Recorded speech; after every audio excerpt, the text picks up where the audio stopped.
ಸಂಭಾವ್ಯತೆ ಪಾಠದ 4ನೇ ಉದಾಹರಣೆ ನೋಡಿ. ಒಂದು ಡಬ್ಬಿಯಲ್ಲಿ 5 ಸ್ಟ್ರಾಬೆರಿಯ, 6 ಕಾಫಿ ಹಾಗೂ 2 ಪೇಪರ್ಮೆಂಟ್ ಚಾಕ್ಲೇಟ್ಗಳಿವೆ. ಆ ಡಬ್ಬಿಯಿಂದ ಒಂದು ಚಾಕ್ಲೇಟ್ ಹೊರತೆಗೆದರೆ, ಆ ಡಬ್ಬಿಯು ಎಲ್ಲ ಚಾಕ್ಲೇಟ್ಗಳನ್ನು ಮಿಕ್ಸ್ ಮಾಡಿ ಒಂದೇ ಡಬ್ಬಿಯಲ್ಲಿ ಹಾಕಿದೆ. ಅವುಗಳಲ್ಲಿ ಒಂದು ಚಾಕ್ಲೇಟ್ ಹೊರತೆಗೆದರೆ ಒಂದೇ ಕರಾರ. ಒಂದು ವೇಳೆ ತೆಗೆದ ಚಾಕ್ಲೇಟ್ ಕಾಫಿ ಇರುವುದು. ಎರಡನೇದು, ಹೊರತೆಗೆದ ಚಾಕ್ಲೇಟ್ ಪೇಪರ್ಮೆಂಟ್ ಇರುವ ಸಂಭಾವ್ಯತೆ ತೆಗೆಯಿರಿ. ಇವೆರಡು ಕರಾರುಗಳ ಸಂಭಾವ್ಯತೆಯನ್ನು ತೆಗೆಯಿರಿ ಅಂದನ. ಮೊದಲು ಒಂದು ಡಬ್ಬಿಯಲ್ಲಿ 5 ಸ್ಟ್ರಾಬೆರಿಯ, 6 ಕಾಫಿ ಹಾಗೂ 2 ಪೇಪರ್ಮೆಂಟದ ಚಾಕ್ಲೇಟ್ಗಳಿವೆ ಎಂದನ. ಇದರ ಮೊದಲು ನಾವು ಮಾದರಿ ಅವಕಾಶವನ್ನು ಬರಿಬೇಕು. ಮಾದರಿ ಅವಕಾಶ ಎಸ್ ಇರಲಿ. ಆದ್ದರಿಂದ n of S is equal to 5 ಸ್ಟ್ರಾಬೆರಿಯ 5 ಪ್ಲಸ್ 6 ಕಾಫಿಯ 6 ಪ್ಲಸ್ 2 ಪೇಪರ್ಮೆಂಟದ 2 ಈಸ್ ಈಕ್ವಲ್ ಟು 13. ಈ ರೀತಿಯಾಗಿ ಬರೆದು ನಡೀತದೆ. ಅಥವಾ ಇಲ್ಲಿ ನಮಗೆ n of S is equal to ಪುಷ್ಪಾವರಣದಲ್ಲಿ 5 ಸ್ಟ್ರಾಬೆರಿಯ ಪ್ಲಸ್ 6 ಕಾಫಿ ಪ್ಲಸ್ 2 ಪೇಪರ್ಮೆಂಟ್ ಈ ರೀತಿಯಾಗೂ ಸಹಿತ ನಮಗೆ ಬರೀಲಿಕ್ಕೆ ಬರ್ತದೆ. ಅದರ ಪ್ರಕಾರ n of S is equal to 5 plus 6 plus 2 is equal to 13. ಮೊದಲನೇ ಘಟನೆಯನ್ನು ತೆಗೆಯದ ಚಾಕ್ಲೇಟ್ ಕಾಫಿ ಇರುವುದಲ್ಲ, ಆ ಘಟನೆಯನ್ನು ಎ ಅನ್ನೋದು. ಘಟನೆ ಎ ತೆಗೆದ ಚಾಕ್ಲೇಟ್ ಕಾಫಿಯದ್ದಾಗಿದೆ ಬರೋದು. N of A is equal to 6. ಯಾಕಂದರೆ ಕಾಫಿ ಎಷ್ಟಿವೆ? 6 ಇವೆ. ಅದಕ್ಕೆ n of A is equal ನಾವು ಕಾಫಿ ತೆಗಿಬೇಕಾದ್ರೆ 6 ಹೋದ್ರೊಳಗೆ 1 ಬಂದಿರ್ತದೆ. ಅದಕ್ಕೆ ಒಟ್ಟು 6 ಸಂಭಾವ್ಯತೆ ಇವೆ. N of A is equal to 6. ಇನ್ನು ಸಂಭಾವ್ಯತೆ, ಅದರ ಸಂಭಾವ್ಯತೆ ತೆಗೆದು P of A is equal to, ಸಂಭಾವ್ಯತೆಯ ಸೂತ್ರ ಪಿ ಆಫ್ ಎ ಅಂದರೆ probability of A is equal to n of A upon n of S. ಮಾದರಿ ಅವಕಾಶದೊಂದಿಗೆ ಹೋಲಿಕೆ ಮಾಡೋದಿದೆ. Is equal to n of A 6 upon n of S ನಮ್ಮದು 13 ಬಂದಿದೆ. ಇಲ್ಲಿ ಛೇದ ಹೋಗುತ್ತಿದ್ದರೆ ಛೇದವನ್ನು ಹೊಡೆಯಬೇಕು, ಛೇದ ಹೋಗದಿದ್ದರೆ ಹಾಗೆ ಇಡುವುದು. ಇನ್ನು ಎರಡನೇದು, ಘಟನೆ ಬಿ ತೆಗೆದ ಚಾಕ್ಲೇಟ್ ಪೇಪರ್ಮೆಂಟದ್ದಾಗಿದೆ. ಪೇಪರ್ಮೆಂಟ್ ಚಾಕ್ಲೇಟ್ ಇದ್ದಿದೆ ಅಂದರೆ ಪೇಪರ್ಮೆಂಟ್ ಚಾಕ್ಲೇಟ್ಗಳು ಎಷ್ಟಿವೆ? 2 ಪೇಪರ್ಮೆಂಟ್ ಚಾಕ್ಲೇಟ್ಗಳು. Therefore n of B is equal to 2. ಪೇಪರ್ಮೆಂಟದ ಸಂಭಾವ್ಯತೆ therefore P of B is equal to n of B upon n of S. P of B is equal to n of B ಅಂದರೆ ಪೇಪರ್ಮೆಂಟದ ಸಂಭಾವ್ಯತೆ 2 ಅದ. 2 upon 13. ಇಲ್ಲಿನೂ ಛೇದ ಹೋಗೋದಿಲ್ಲ. ಇದೇ ರೀತಿಯಾಗಿ 2 ಅಪಾನ್ 13 ಅಂತ ಇಟ್ಟುಬಿಡೋದು. ಇವೆರಡು ಏನಪ್ಪ ಅಂದ್ರೆ, ಒಂದು ಪೇಪರ್ಮೆಂಟದ ಸಂಭಾವ್ಯತೆ, ಮತ್ತೊಂದು ಕಾಫಿ ಇರುವಂಥ ಚಾಕ್ಲೇಟದ ಸಂಭಾವ್ಯತೆ. ಸಂಕೀರ್ಣ ಪ್ರಶ್ನೆ ಸಂಗ್ರಹ 5ರಲ್ಲಿಯ 9ನೇ ಉದಾಹರಣೆ ನೋಡಿ. ಒಂದು ತೋಟದ ಉದ್ದ ಹಾಗೂ ಅಗಲ ಅನುಕ್ರಮವಾಗಿ 77 ಮೀಟರ್ ಹಾಗೂ 50 ಮೀಟರ್ ಇದೆ. ತೋಟದಲ್ಲಿ 14 ಮೀಟರ್ ವ್ಯಾಸದ ಹೊಂಡ ಇದೆ. ತೋಟದ ಹತ್ತಿರದ ಕಟ್ಟಡದಿಂದ ಒಣಗಿಸಲು ಹಾಕಿದ ಟಾವೆಲ್ ಗಾಳಿಯಿಂದ ಹಾರಿ ತೋಟದಲ್ಲಿ ಬಿದ್ದಿತು. ಹಾಗಾದರೆ ಅದು ತೋಟದಲ್ಲಿಯ ಹೊಂಡದಲ್ಲಿ ಬೀಳುವ ಸಂಭಾವ್ಯತೆ ತೆಗೆಯಿರಿ. ಇದು ಪ್ರಶ್ನೆ ಅದ. ತೋಟದ ಉದ್ದ ಮತ್ತು ಅಗಲ ಕೊಟ್ಟಿದ್ದಾನೆ ಅಂದಾಗ ಇದು ಆಯತಾಕೃತಿಯದಿದೆ. ಇಲ್ಲಿ ಆಯತಾಕೃತಿ ನಮಗೆ ಕಾಣುತ್ತದೆ. ಉದ್ದ ಮತ್ತು ಅಗಲ ಕೊಟ್ಟಿದ್ದಾನೆ ಅಂದರೆ ಈ ತೋಟ ಯಾವ ಆಕೃತಿಯದಿದೆ? ಆಯತಾಕೃತಿ ಇದೆ. ಆದ್ದರಿಂದ ನೋಡಿ, ಉದ್ದ ಮತ್ತು ಅಗಲ ಕೊಟ್ಟಿರೋದ್ರಿಂದ ತೋಟ ಆಯತಾಕೃತಿಯದ್ದಾಗಿದೆ. ಆದ್ದರಿಂದ ತೋಟದ ಕ್ಷೇತ್ರಫಲ ಅಂದ್ರೆ ಏನಪ್ಪ ಅಂದ್ರೆ ಆಯತದ ಕ್ಷೇತ್ರಫಲ ಈಸ್ ಈಕ್ವಲ್ ಟು ಉದ್ದ ಗುಣಿಲೆ ಅಗಲ ಈಸ್ ಈಕ್ವಲ್ ಟು ಉದ್ದ 77 ಮೀಟರ್ ಗುಣಿಲೆ ಅಗಲ 50 ಮೀಟರ್ ಈಸ್ ಈಕ್ವಲ್ ಟು ಇವೆರಡು ಗುಣಾಕಾರ ಮಾಡೋಣ 3850 ಮೀಟರ್ ಸ್ಕ್ವೇರ್. ಇದನ್ನು ನಾವು ಯಾಕೆ ತೆಗಿಬೇಕಂದ್ರೆ, ಈ ತೋಟದಲ್ಲಿಯ ಹೊಂಡದಲ್ಲಿ ಟಾವೆಲ್ ಬೀಳುವ ಸಂಭಾವ್ಯತೆ ತೆಗೆಯೋದ. ಇದು ತೋಟದ ಕ್ಷೇತ್ರಫಲ ತೆಗೆದೇವಂದ್ರೆ ಪೂರ್ಣ ಇದು ಏನಾಯ್ತದಪ್ಪ ಅಂದ್ರೆ ಮಾದರಿ ಅವಕಾಶವಾಗುತ್ತದೆ. ಇನ್ನು ಹೊಂಡ ಯಾವ ಆಕಾರದಿದೆ?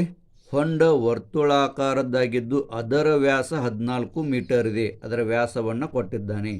ಇನ್ನು ನಾವು ಹೊಂಡದ ಕ್ಷೇತ್ರಫಲವನ್ನು ತೆಗೆಯುವುದು. ಹೊಂಡದ ಕ್ಷೇತ್ರಫಲವನ್ನು ತೆಗೆಯುವ ಸಲುವಾಗಿ ನಮಗೆ ವ್ಯಾಸ ಕೊಟ್ಟಿದ್ದಾನೆ, ಆ ವ್ಯಾಸದ ಉಪಯೋಗವನ್ನು ಮಾಡುವುದು. ಆದ್ದರಿಂದ ವರ್ತುಳಾಕಾರದ ಹೊಂಡದ ತ್ರಿಜ್ಯ ಈಸ್ ಈಕ್ವಲ್ ಟು 14/2 ಅಂದರೆ ವ್ಯಾಸದ ಅರ್ಧ, 2ರಿಂದ ಭಾಗಿಸಿದಾಗ ಅರ್ಧ ಬರುತ್ತದೆ, ಈಸ್ ಈಕ್ವಲ್ ಟು 7 ಮೀಟರ್. ಇಲ್ಲಿ ನಮಗೇನು ಬರ್ತಪ್ಪ ಅಂದರೆ ಈ ತ್ರಿಜ್ಯವನ್ನು ಯಾಕೆ ತಕ್ಕೊಂಡು ಅಂದರೆ ನಮಗೆ ಹೊಂಡದ ಕ್ಷೇತ್ರಫಲ ತೆಗಿಲಕ್ಕೆ ಬರ್ತದೆ. ಆದ್ದರಿಂದ ಹೊಂಡದ ಕ್ಷೇತ್ರಫಲ ಈಸ್ ಈಕ್ವಲ್ ಟು πr² ಅಂದರೆ ವರ್ತುಳದ ಕ್ಷೇತ್ರಫಲ. ಹೊಂಡ ವರ್ತುಳಾಕಾರದ್ದಾಗಿರುವುದರಿಂದ ವರ್ತುಳದ ಕ್ಷೇತ್ರಫಲವನ್ನು ತೆಗೆದಾಗ ನಮಗೆ ಹೊಂಡದ ಕ್ಷೇತ್ರಫಲ ಬರುತ್ತದೆ. ಈಸ್ ಈಕ್ವಲ್ ಟು 22/7 ಇಂಟು ತ್ರಿಜ್ಯ 7 ಬಂದ r² ಅಂದರೆ 7² is equal to 22/7 into 7 into 7 ಅಂದರೆ 7ರ ವರ್ಗ ಅಂದಾಗ 7ಅನ್ನು 2 ಸಲ ಬರದೆ, ಈಸ್ ಈಕ್ವಲ್ ಟು ಇಲ್ಲಿ 7ಕ್ಕೆ 7 ಹೋಯಿತು ಅಂದರೆ 22 ಇಂಟು 7 ಉಳಿತು, is equal to 154 metre square. ಎಲ್ಲ ಮೀಟರ್ದಾಗಿದೆ, ಅದಕ್ಕೆ ಕ್ಷೇತ್ರಫಲ ಮೀಟರ್ ಸ್ಕ್ವೇರ್ ಬರುವುದು.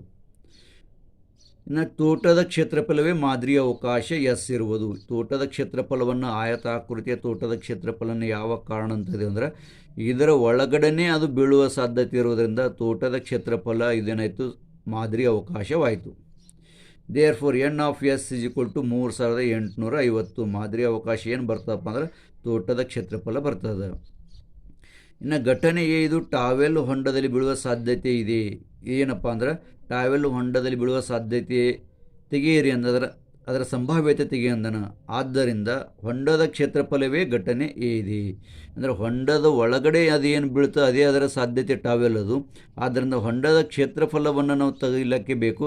ಅದರಿಂದ ಸಹಾಯದಿಂದ ನಮಗೆ ಏನು ತೆಗಿಲ ಬರ್ತಪ್ಪ ಅಂದ್ರೆ ಟಾವೆಲ್ ಬೀಳುವ ಸಂಭಾವ್ಯತೆ ತೆಗಿಲ. ಅದರಿಂದ ನೋಡ್ರಿ, ಆದ್ದರಿಂದ ಎ ಈಸ್ ಈಕ್ವಲ್ ಟು ಹೊಂಡದ ಕ್ಷೇತ್ರಫಲ. ಹೊಂಡದ ಕ್ಷೇತ್ರಫಲ ಅಂದಾಕ್ರೆ n of A is equal to 154. ಹೊಂಡದ ಕ್ಷೇತ್ರಫಲ ಎಂಬುದು 154 ಬಂದಿದೆ. ಆದ್ದರಿಂದ P of A is equal to n of A upon n of S is equal to n of A 154 upon ತೋಟದ ಕ್ಷೇತ್ರಫಲ ಮಾದರಿ ಅವಕಾಶವಿದೆ, ಆದ್ದರಿಂದ 3850 ಈಸ್ ಈಕ್ವಲ್ ಟು 1/25. ಇದಕ್ಕೆ ನಾವು ಛೇದ ಹೊಡೆದಂದರೆ 154 154 25 ಬರ್ತದೆ, ಅದಕ್ಕೆ 1/25. ಇದು ಏನಪ್ಪ ಅಂದರೆ ಟಾವೆಲ್ಲವು.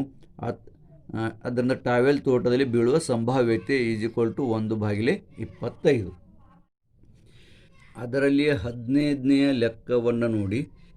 0, 1, 2, 3, 4 ಇವುಗಳಲ್ಲಿಯೇ ಅಂಕಗಳನ್ನು ತೆಗೆದುಕೊಂಡು 2 ಅಂಕಿ ಸಂಖ್ಯೆ ತಯಾರಿಸುವುದಿದೆ. 2 ಅಂಕಿ ಸಂಖ್ಯೆಯನ್ನು ತಯಾರಿಸುವುದಿದೆ.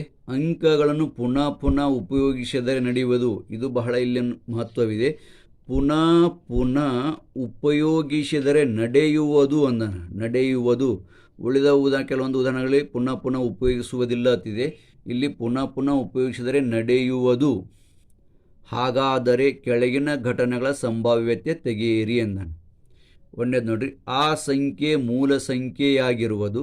ಎರಡನೇದು ಆ ಸಂಖ್ಯೆ 4ರ ಪಟ್ಟಿನಲ್ಲಿರುವುದು. ಮೂರನೇದು ಆ ಸಂಖ್ಯೆ 11ರ ಪಟ್ಟಿನಲ್ಲಿರುವುದು. ಇವುಗಳ ಸಂಭಾವ್ಯತೆಯನ್ನು ತೆಗೆಯುವುದಿದೆ. ಒಂದನೇದು ನೋಡ್ರಿ, ಕೊಟ್ಟ ಅಂಕೆಯಿಂದ 2 ಅಂಕಿ ಸಂಖ್ಯೆ ತಯಾರಿಸುವ ಪ್ರಯೋಗ ಮಾದರಿ ಅವಕಾಶ ಎಸ್ ಇದೆ. 2 ಅಂಕಿ ಸಂಖ್ಯೆಯನ್ನು ತಯಾರಿಸುವ ಪ್ರಯೋಗ ಏನದ ಮಾದರಿ ಅವಕಾಶ ಎಸ್ ಇದೆ. ಆದ್ದರಿಂದ ಎಸ್ ಈಸ್ ಈಕ್ವಲ್ ಟು ನೋಡ್ರಿ, 01 ಇದೆ. ಇದು 01 ಬರೆದೆ ಅಂದರೆ 2 ಅಂಕಿ ಸಂಖ್ಯೆ ಆಗಲ್ಲ. 02 ಬರೆದೆ ಅಂದರೆ 2 ಅಂಕಿ ಸಂಖ್ಯೆ ಆಗಲ್ಲ. 03 ಬರೆದ್ರೆ 2 ಅಂಕಿ ಸಂಖ್ಯೆ ಆಗಲ್ಲ. 04 ಬರೆದೆ ಅಂದರೆ 2 ಅಂಕಿ ಸಂಖ್ಯೆ ಆಗುವುದಿಲ್ಲ. ಯಾಕಂದ್ರೆ 01 ಅಂದರೆ ಬರೀ 1, 02 ಅಂದರೆ ಬರೀ 2, 03 ಅಂದರೆ ಕೇವಲ 3, 04 ಅಂದರೆ ಕೇವಲ 4. ಆದ್ದರಿಂದ ನಾವು ಉಲಟ್ ಹೋಗಬೇಕು. 10 10 ಅಂದರೆ 10, 2 ಅಂಕಿ ಸಂಖ್ಯೆ 10. ಇನ್ನು ಪುನಃ ಉಪಯೋಗಿಸಿದರೆ ನಡೆಯುವುದು ಅಂದಾಕ್ರೆ ನಮಗೆ 11 2 ಸಲ ಬರಲೇ ಬರ್ತದೆ. ಇದು 11. ಆದರೆ ನಡೆಯುವುದಿಲ್ಲ ಅಂದಾಕ್ರೆ 11 ಬರಲೇ ಬರೋಂಗಿಲ್ಲ. ನಮ್ಮ ಡೈರೆಕ್ಟ್ 12 ಬರೀಬೇಕಾಗ್ತದೆ. ಆದರೆ ನಡೆಯುವುದು ಅಂದಾಕ್ರೆ 11 ಬರಲೇ ಬರ್ತದೆ. 10 11 12 13 14 ಹೌದು. 10 11 12 13 14. ಇನ್ನು 1ರದ್ದು ಮುಗಿತು. ಇನ್ನು 2ರದ್ದು 20 21. ಇಲ್ಲಿ ಪುನಃ ಉಪಯೋಗಿಸಿ ನಡೀತದೆ. 22 ಮಾಡೋದು. 2 22 ಪುನಃ ಉಪಯೋಗಿಸಿ ನಡೀತದೆ. 22 23 24 ಈ ರೀತಿಯಾಗಿ 2ರದ್ದು ಮಾಡಿದ್ದೇವೆ. ಇನ್ನಾಗನ 3ರದ್ದು 30 31 32 ಪುನಃ ಪುನಃ ಉಪಯೋಗಿಸಿ ನಡೀತದೆ 33. ಪುನಃ ಪುನಃ ಉಪಯೋಗಿಸಿದಾಗ 33, 22, 44 ಈ ರೀತಿಯಾಗಿ ಬರ್ತಾವೆ. ಅದೇ ಪುನಃ ಪುನಃ ಉಪಯೋಗಿಸುವುದಿಲ್ಲ ಅಂದಾಕ್ರೆ 22, 33, 44 ಬರೆಯಲು ಬರುವುದಿಲ್ಲ. ಉಪಯೋಗಿಸಿರಿ ಅಂದಾಕ್ರೆ ಇವು ಬರುತ್ತವೆ. ಇದು 11 ಇವು ಬರುತ್ತವೆ. ಈ ರೀತಿಯಾಗಿ ನಾವು ಎಲ್ಲ ಬರೆದೇವಿ.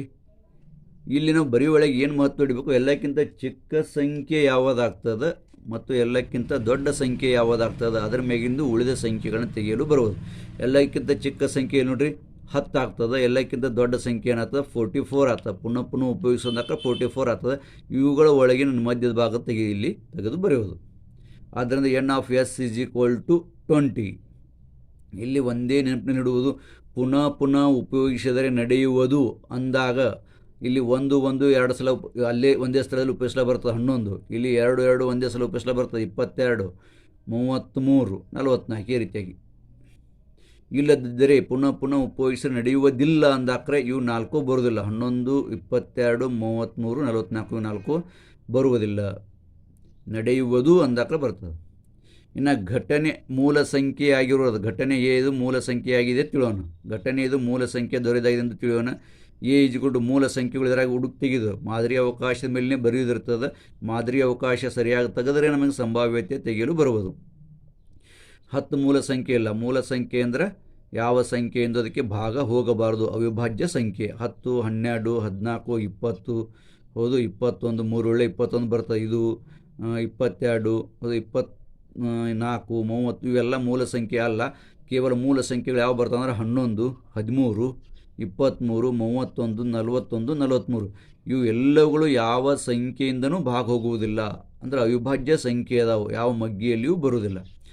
ಅಂದರೆ ಎಷ್ಟು ಅದು 3 3 6 ಅಂದರೆ n(a) = 6.